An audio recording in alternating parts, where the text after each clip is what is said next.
Hola, buenos días. Sí, les escucho muy bien. ¿Cómo está, socióloga? Les saludo Omar Jaén, aquí estoy con Steve Macías, Rafael Campos y Luisa Delgadillo.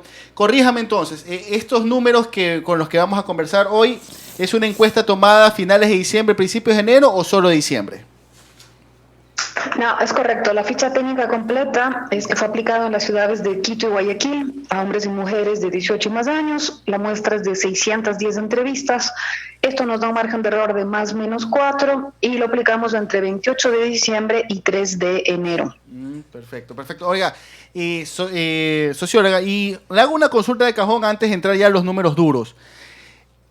Hacer un trabajo de encuesta, de sondeo durante esos días, el tema del feriado de fin de año no tiene algo que intervenga en el estado de humor de las personas, por si acaso. O las fiestas de Navidad. O la fiesta, de fin en de este año. caso, como es del 28 al 3 de enero, tuvimos un feriado largo en el país. La gente Quizás, estaba algo relajada. Exacto, no tuvo algo que ver ahí en sus respuestas, por si acaso.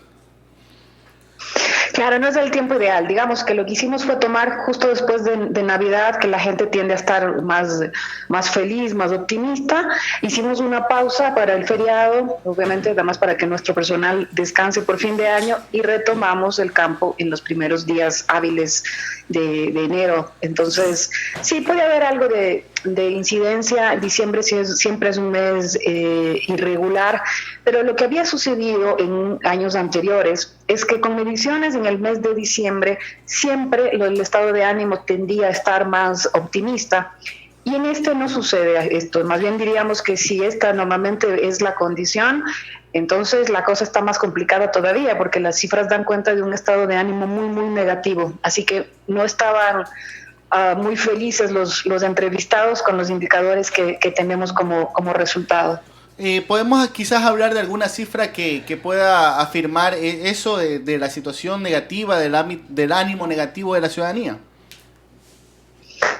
Sí, los indicadores de estado de ánimo son los que nos permiten sobre todo hacer referencia a esto. El primero que tiene que ver con cómo las personas miran el horizonte del país, es decir, cómo está encaminado el país. La pregunta dice si usted cree que el país va por el camino correcto o equivocado.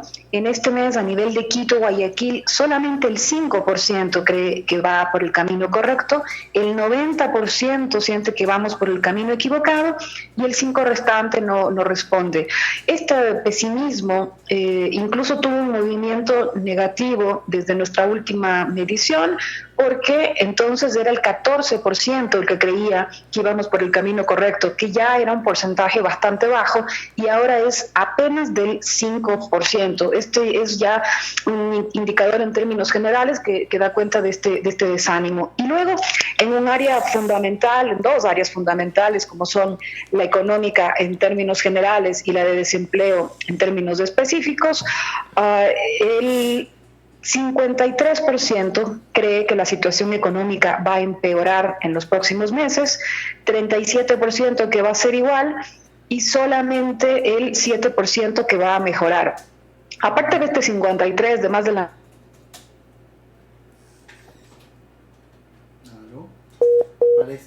Parece que la perdí. No lo podemos necesariamente tomar como optimista, porque que se mantenga igual cuando la percepción es negativa es un mal indicador también. Oiga, socióloga, una consulta. Y con respecto a las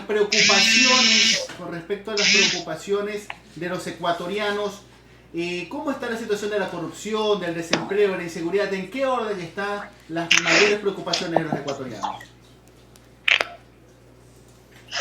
Ese es otro elemento importante para mirar cómo está el escenario actual. Las preocupaciones están fundamentalmente en el área económica.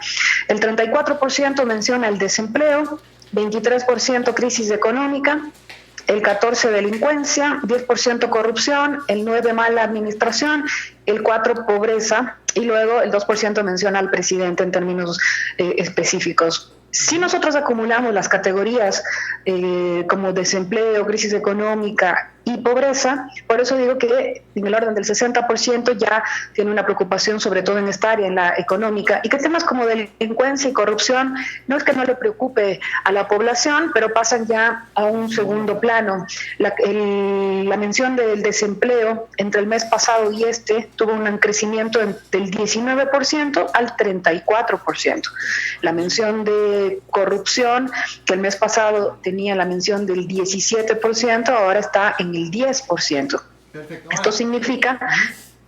Sí. Saltando ya ahora sobre las cifras de las autoridades, ¿cuál es la situación tanto del presidente Lenín Moreno como del vicepresidente Otto Sonnenholmer? Sí, en el caso del presidente Moreno, solamente el 18% está de acuerdo con su gestión. Esto es el porcentaje de los que la califican de muy buena y buena. Respecto al mes pasado hay un descenso, porque entonces era el 23% el que calificaba positivamente su trabajo. Y en cuanto a la credibilidad, que es el indicador más sensible en el capital político de un presidente, solamente el 9% cree en el presidente Lenín Moreno.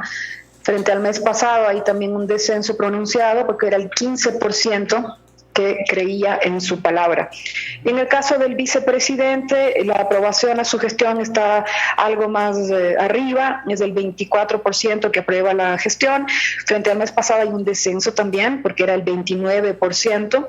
Y en cuanto a su credibilidad, es muy baja también, solamente el 14% cree en el vicepresidente Otto Sonnenholmer.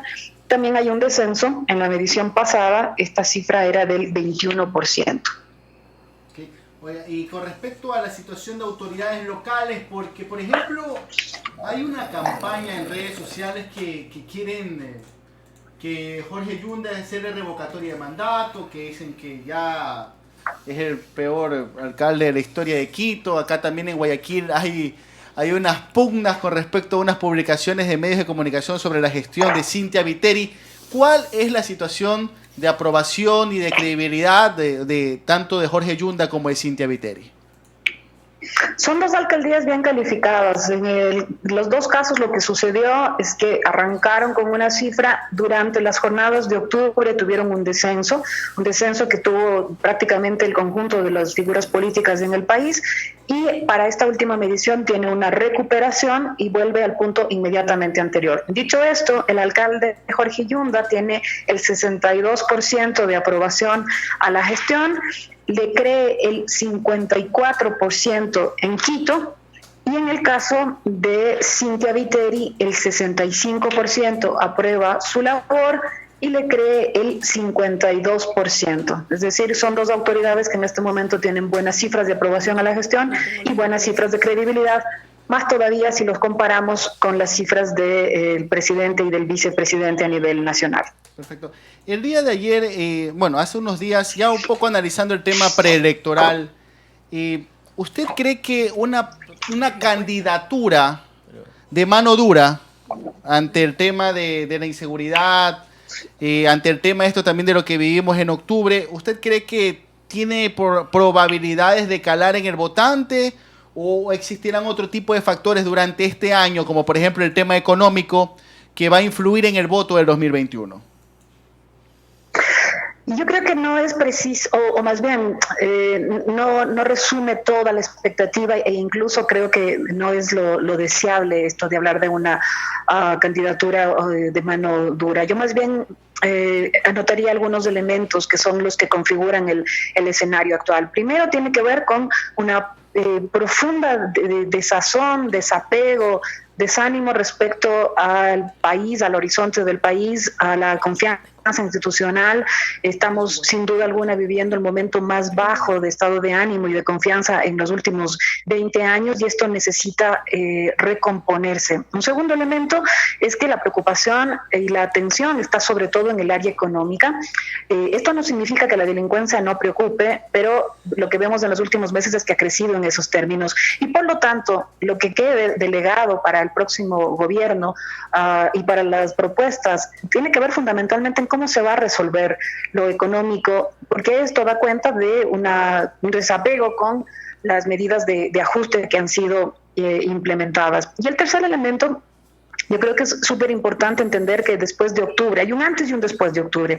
Octubre se constituye un acontecimiento político en Ecuador que, además de mostrarnos la capacidad de movilización y de presencia en las calles, también dio cuenta de ánimos muy molestos, muy enojados con la clase política en general. Y por eso es que las cifras que vemos ahora, primero, irrumpen actores nuevos, me refiero a las dirigencias del movimiento indígena, por ejemplo, pero también hay un enorme vacío en este momento de gente que no sintoniza con ninguno de los actores que en este momento aparecen, y eso es un elemento en disputa. Para sintetizar esto, yo creo que fundamentalmente el reto que tiene el país es el de la recomposición institucional, el de la recomposición democrática, pero sobre todo hablar de una política de, vamos a decirlo así, de una política de la esperanza, ¿no? Frente a todo este quiebre en términos anímicos, en términos de expectativas, frente al recurso de la movilización, es esto, tiene que ver con la política de la esperanza, con la política de reconstruir el tejido social, y yo diría que cuidar más bien de que no vayamos a caer en la tentación de, porque hay este nivel de desánimo, lo mejor sería que venga una mano dura. Yo me reafirmo en esto, ¿no? Es más bien la política de la esperanza y la política de la democracia radical. Paulina, Luisa Delgadillo le saluda. Buenos días, gracias por permitirme también hacerle una pregunta. Usted ha hablado de la política de la esperanza, de la política por mejores días también, ¿por qué no?, en el tema económico, de la política contra la no violencia. ¿Qué hay de la política contra la corrupción y en qué medida la serie de sustanciaciones o procesos judiciales en contra de una serie de delitos que se están investigando puede pasarle la factura a determinados movimientos o actores políticos que de una u otra forma van a también tratar de tener un espacio en la próxima contienda electoral? Buen día, Luisa.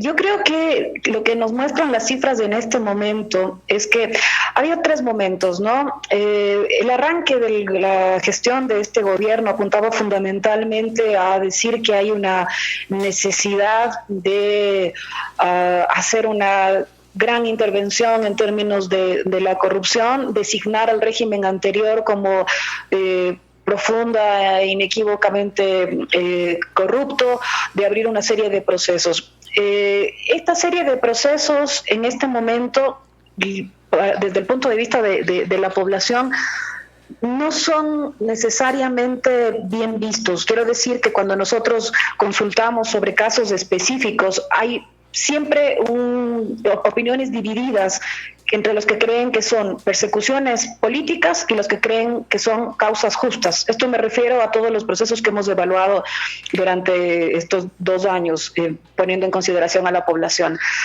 Lo segundo es que, claro, la preocupación por la corrupción está presente, está latente, pero como he mencionado en las cifras anteriores, lo económico se superpone a esta preocupación por la corrupción. Es decir, al cabo de 2 años, más bien la demanda es cómo se ha resuelto y se ha enfrentado la corrupción, qué casos se han atendido casa adentro y casa afuera, y cómo esto ayuda a reactivar realmente a las instituciones, ayuda a reactivar al país, y se sintoniza o no con que el país esté bien encaminado.